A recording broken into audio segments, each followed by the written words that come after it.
Hello दोस्तों, नमस्कार। स्वागत है आप सभी का आपके अपने परिवार पीसीजी क्लासेस के ऑनलाइन प्लेटफॉर्म पर। मैं राहुल सर आप सभी का स्वागत एवं अभिनंदन करता हूं दोस्तों।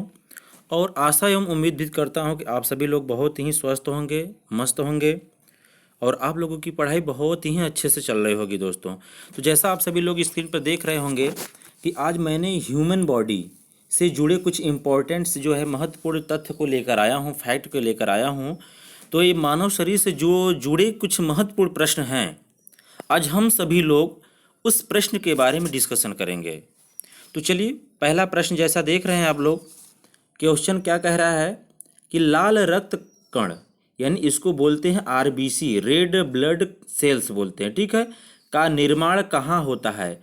यानी कि जो आरबीसी होता है, जो लाल रक्त कणिकाएं होती हैं, वो उनका निर्माण कहाँ पे होता है, तो यह अस्थि मज्जा में होता है, ठीक है। तो ये प्रश्न बहुत पूछे जाते हैं। तो आरबीसी का जो निर्माण होता है वह जो है कहाँ होता है, अस्थि मज्जा में। यदि आपसे यहीं पर एक क्वेश्चन और पूछे कि जो ये लाल रक्त कणिका हैं यानी जो रेड ब्लड सेल्स होती हैं, इनका जीवन काल जो होता है वह कितने दिनों का होता है मित्रों, वह 120 दिनों का होता है। यानी जो लाल रक्त कणिकाएं होती हैं उनका जीवन काल 120 दिन होता है, ठीक है। चलिए, यहाँ पे देखिए आगे भी दिया हुआ है कि जो लाल रक्त कणिकाएं यानी जो आरबीसी का जो जीवन काल कितने दिन का होता है, तो वह 120 दिन का होता है। चलिए नेक्स्ट क्वेश्चन की तरफ चलते हैं। अगला क्वेश्चन क्या है कि श्वेत रक्त कण यानी व्हाइट ब्लड सेल्स का जो जीवन काल कितने दिन का होता है, तो मित्रों वह 1 से 4 दिन होता है। कितना होता है, डब्ल्यूबीसी का जो जीवन काल होता है वह 1 से लेकर 4 दिन होता है। अगला प्रश्न की तरफ चलते हैं। कह रहा है कि श्वेत रक्त कण यानी व्हाइट ब्लड सेल्स को क्या कहा जाता है, तो डब्ल्यूबीसी को जो है ल्यूकोसाइट कहते हैं। क्या कहते हैं, ल्यूकोसाइट कहा जाता है, ठीक। अब अगले प्रश्न की तरफ चलते हैं। लाल रक्त कण यानी रेड ब्लड सेल्स को क्या कहा जाता है, तो एरिथ्रोसाइट कहते हैं। क्या कहते हैं, एरिथ्रोसाइट कहते हैं। ये चीज़ें अंग्रेजी में इधर लिखा है, वही चीज़ें हिंदी में लिखा हुआ है, ठीक है। तो एरिथ्रोसाइट, आरबीसी को एरिथ्रोसाइट कहते हैं और डब्ल्यूबीसी को क्या कहते हैं, ल्यूकोसाइट कहते हैं। इसको जरूर तैयार कर लीजिए, बहुत ही महत्वपूर्ण प्रश्न है अपने आप में, ठीक है। चलिए नेक्स्ट प्रश्न है। अगला प्रश्न, शरीर का ताप नियंत्रक होता है, तो यह क्या होता है, शरीर का जो ताप नियंत्रक कौन सा होता है, ग्रंथि कौन सी होती है, तो वह हाइपोथैलेमस ग्लैंड होता है, ठीक है। हाइपोथैलेमस ग्लैंड जो होता है यह शरीर का ताप नियंत्रक होता है।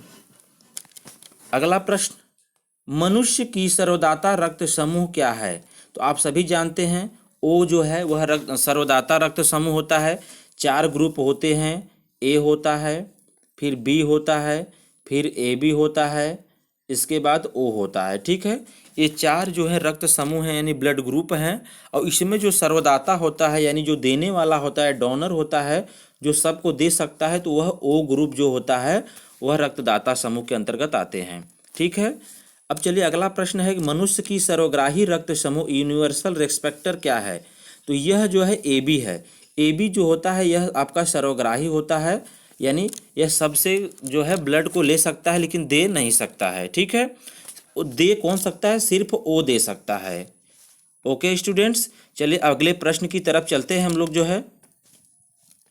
अगला प्रश्न कह रहा है कि जो है रक्तचाप यानी इसी को अंग्रेजी में बोलते हैं ब्लड प्रेशर, मापने की यंत्र को कहा जाता है, यानी क्या कहा जाता है, तो स्फिग्मोमैनोमीटर कहा जाता है। क्या कहा जाता है, स्फिग्मोमैनोमीटर के द्वारा जो है हम बीपी को मापते हैं, यानी रक्तचाप को मापते हैं, ठीक है।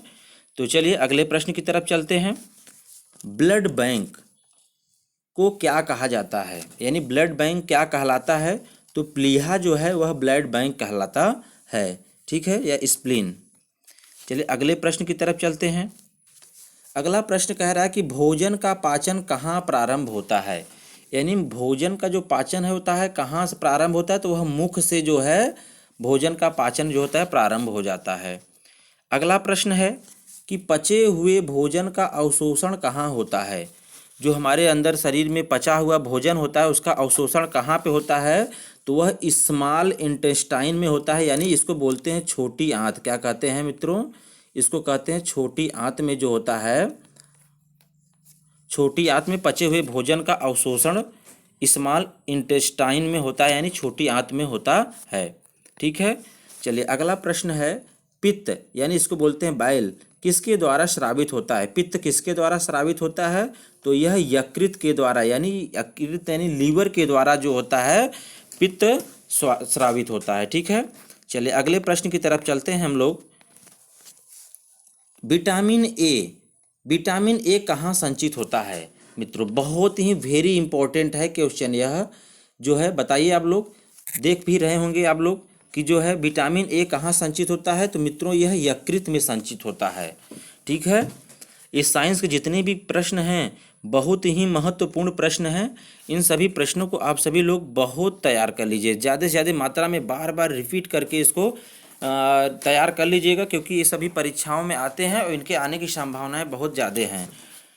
ठीक है, नेक्स्ट प्रश्न है कि शरीर की सबसे बड़ी ग्रंथि यानी लार्जेस्ट ग्लैंड कौन सी है? तो यह आपका यकृत है, यानी लीवर जो है शरीर की सबसे बड़ी ग्रंथि है। ठीक है, चलिए अगले प्रश्न की तरफ चलते हैं। सबसे छोटी ग्रंथि यानी स्मॉल ग्लैंड, या इसी को बोलते हैं मास्टर ग्रंथि भी कहते हैं। ठीक है, कौन सी है? तो पिट्यूटरी जो ग्रंथि है वह सबसे छोटी ग्रंथि यानी मास्टर ग्रंथि होती है। चलिए नेक्स्ट प्रश्न की तरफ चलते हैं। अगला प्रश्न कह रहा है कि मनुष्य में पसलियाँ, ठीक है, यानी रिब्स जो है की संख्या कितनी है? पसलियों की जो संख्या मनुष्य में है वह 12 जोड़ी होती है। यदि आपसे पूछा जाए कि मनुष्य में पसलियों की संख्या कितनी होती है तो वह 12 जोड़ी, एक जोड़ी में 2 होते हैं तो 12 दूनी 24 हो जाएंगे। तो सिर्फ जोड़ी पूछे तो 12 जोड़ी होता है। मनुष्य में पसलियों की संख्या कितनी होती है? तो 12 जोड़ी होती है। अब अगले प्रश्न की तरफ चलते हैं। अगला प्रश्न कह रहा है कि शरीर में हड्डियों यानी बोन्स की कुल संख्या कितनी है? तो मित्रों आप सभी जानते हैं 206 होता है। हमारे शरीर में जो हड्डियों की जो कुल संख्या है यानी बोन्स की जो संख्या है वह 206 है। चलिए अगले प्रश्न की तरफ हम लोग चलते हैं। अगला प्रश्न कह रहा है कि शरीर में मांसपेशियों यानी मसल्स की कुल संख्या कितनी है? तो यह 639 होते हैं। हमारे शरीर में मांसपेशियों की कुल संख्या कितनी है? 639 है। ठीक, नेक्स्ट प्रश्न है, लार में पाया जाने वाला एंजाइम को क्या कहते हैं? आप जानते हैं यह टाइलिन कहते हैं। क्या कहते हैं? टाइलिन। लार में पाए जाने वाले एंजाइम का नाम क्या है? टाइलिन है। ठीक, चलिए नेक्स्ट क्वेश्चन, अगले प्रश्न की तरफ चलते हैं कि लिंग निर्धारण कहाँ से होता है? लिंग का जो निर्धारण होता है वह मेन क्रोमोसोम्स यानी जो मनुष्य के जो गुणसूत्र होते हैं, जो पुरुषों के जो गुणसूत्र होते हैं, तो वहाँ से लिंग निर्धारण जो होता है क्रोमोसोम से होता है। ठीक है, आपसे पूछा जाए कि जो है क्रोमोसोम की जो संख्या है कितनी है? तो आपका जो है 23 जोड़ी होता है। ठीक है, यानी कुल 46 होते हैं। क्रोमोसोम की यानी संख्या कितनी है? तो वह 46 होता है। मनुष्य का हृदय यानी ह्यूमन हार्ट कितने चैम्बर का होता है? तो मित्रों यह 4 चैम्बर होता है। इसमें 4 चैम्बर्ड होते हैं यानी 4 कोष्ठी होता है। इसमें 4 कक्षक पाए जाते हैं।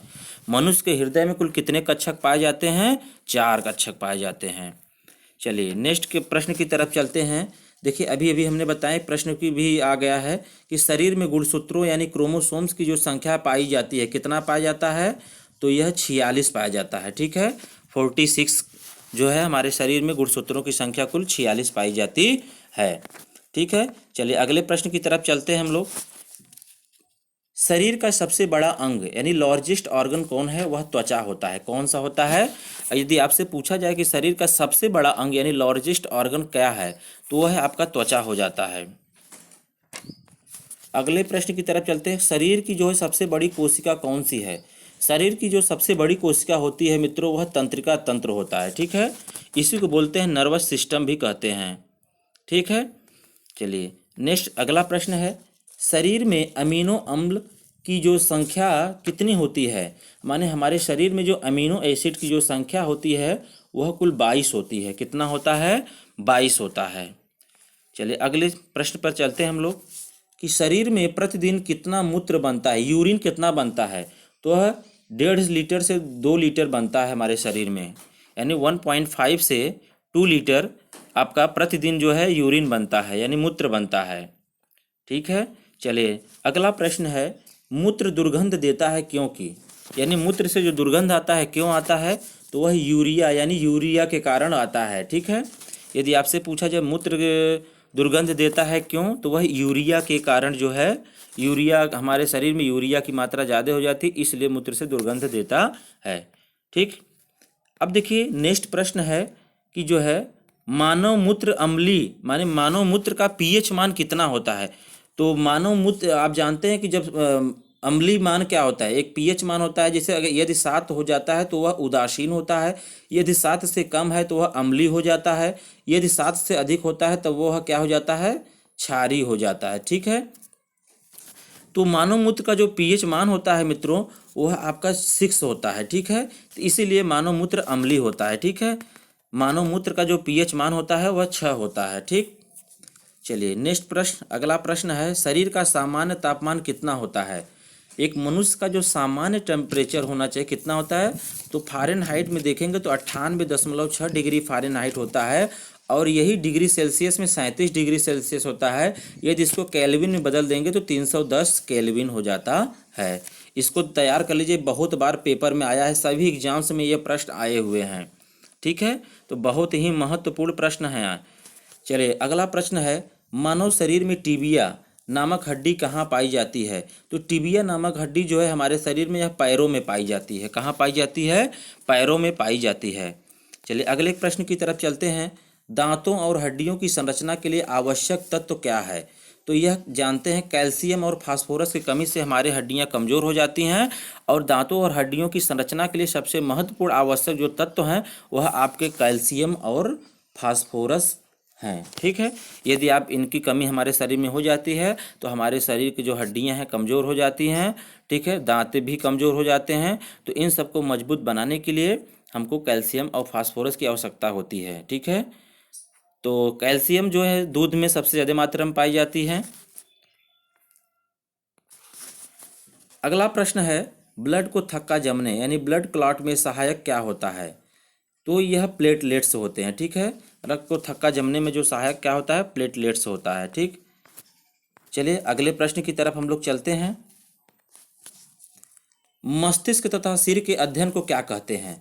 तो देखिए मित्रों, मस्तिष्क तथा सिर आप देख रहे हैं, जो हमारा सिर है, तो इसके अध्ययन को हम क्या कहते हैं, तो फ्रेनोलॉजी कहते हैं। क्या कहते हैं, फ्रेनोलॉजी कहते हैं। ठीक है, यही चीज़ ये अंग्रेजी में लिखा है, इधर ये हिंदी में लिखा है, तो आपको दोनों एक ही शब्द है। ठीक है, तो मस्तिष्क तथा सिर के अध्ययन को क्या कहते हैं, फ्रेनोलॉजी कहते हैं। ठीक, चलिए अगले प्रश्न की तरफ चलते हैं। अगला प्रश्न है कि श्वसन के दौरान सर्वाधिक मात्रा में ली गई गैस क्या होती है।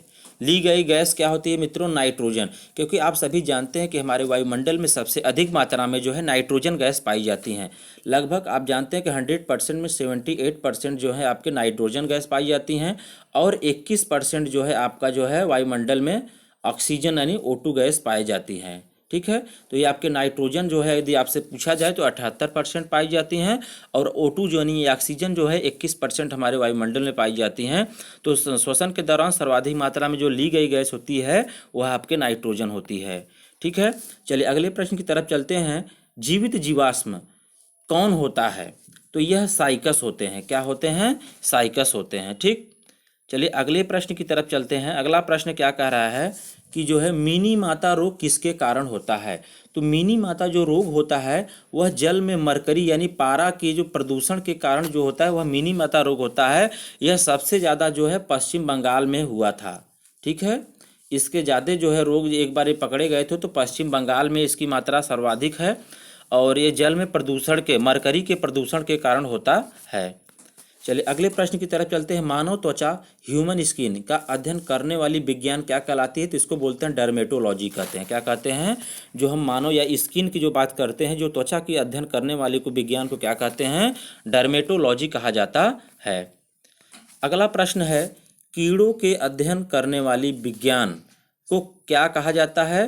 तो इसको बोलते हैं एंटोमोलॉजी। क्या बोलते हैं मित्रों, एंटोमोलॉजी कहते हैं। क्या कहते हैं, एंटोमोलॉजी। यह कीड़ों के अध्ययन करने वाली विज्ञान है। तो मित्रों चलिए अगले प्रश्न की तरफ चलते हैं, पित्त किस अंग के द्वारा पैदा किया जाता है। तो पित्त जो होता है यह यकृत यानी लीवर के अंग के द्वारा जो है पैदा किया जाता है। अगला प्रश्न है, मनुष्य शरीर में रुधिर बैंक का कार्य कौन करता है? तो स्प्लीन करता है। स्प्लीन को अभी अभी हमने बताया, इसको प्लीहा कहते हैं, हिंदी में क्या कहते हैं? प्लीहा। ठीक है, तो मानव शरीर में रुधिर बैंक यानी ब्लड बैंक का कार्य कौन करता है? तो प्लीहा करता है। अगला प्रश्न है, शरीर में हीमोग्लोबिन का कार्य करता है, कार्य क्या होता है? यानी शरीर में हीमोग्लोबिन का, हमारे शरीर में हीमोग्लोबिन का कार्य क्या होता है? तो वह ऑक्सीजन का जो है परिवहन करता है, यानी ऑक्सीजन को एक स्थान से दूसरे स्थान को ले जाने का कार्य जो है हमारे शरीर में हीमोग्लोबिन करता है, यानी ऑक्सीजन का जो है ट्रांसपोरेंट करता है। चलिए अगला प्रश्न है, हीमोग्लोबिन में क्या होता है? हीमोग्लोबिन में क्या होता है? तो हीमोग्लोबिन में लोहा यानी आयरन पाया जाता है। ठीक है, अगला प्रश्न है कि मानव शरीर में खून किसकी उपस्थिति के कारण नहीं जमता है? जैसे हमारे मानव शरीर में खून किसकी उपस्थिति के कारण नहीं जमता है? तो वह हिपैरिन के कारण जो है हमारे शरीर में जो है खून जमता नहीं है। ठीक है, हिपैरिन के कारण जो है मानव शरीर में जो है खून नहीं जमता है। ठीक, चलिए अगले प्रश्न की तरफ चलते हैं। अगला प्रश्न है, रुधिर के प्लाज्मा में किसके द्वारा एंटीबॉडी निर्मित होता है? तो मित्रों यह होता है लिम्फोसाइट के द्वारा। ठीक है, चलिए अगला प्रश्न है, लाल रक्त कणिकाओं यानी आरबीसी का शमशान किसे कहा जाता है? तो प्लीहा को कहा जाता है। ठीक है, यानी लाल रक्त कणिकाओं यानी आरबीसी का शमशान किसे कहा जाता है? तो प्लीहा को। ठीक है, अगला प्रश्न है, केप्स चक्र यानी केप्स साइकिल में किसका संश्लेषण होता है? तो यह होता है प्यूरियोविक एसिड का होता है। ठीक है, पायरियोविक एसिड का होता है। अगला प्रश्न है कि मानव शरीर में यूरिया का निर्माण कहाँ होता है? हमारे मनुष्य के शरीर में यूरिया का निर्माण कहाँ होता है? तो यह यकृत में होता है। मानव शरीर में यूरिया का निर्माण कहाँ होता है? तो यह यकृत में होता है। अगला प्रश्न है, रक्त की अशुद्धियाँ किस अंग में जाकर छनती हैं? तो रक्त की जो अशुद्धियाँ, जो हमारे खून में, जो ब्लड में जो अशुद्धियाँ रहती हैं, तो वह विर्क यानी किडनी में जाकर जो है छनती हैं, तो वहाँ पे शुद्ध होती हैं। तो मित्रों आज का यह साइंस का प्रश्न कैसा लगा आप सभी को? आप लोग कमेंट बॉक्स में कमेंट जरूर कीजिएगा और लाइक शेयर जरूर कर दीजिएगा मित्रों। ठीक है, तो आप सभी को यह वीडियो को ज़्यादा से ज़्यादा मात्रा में लाइक और शेयर जरूर करिएगा। यदि चैनल पर पहली बार आए हैं तो चैनल को सब्सक्राइब जरूर कर लीजिएगा। Thank you so very much guys, all the best आप सभी को।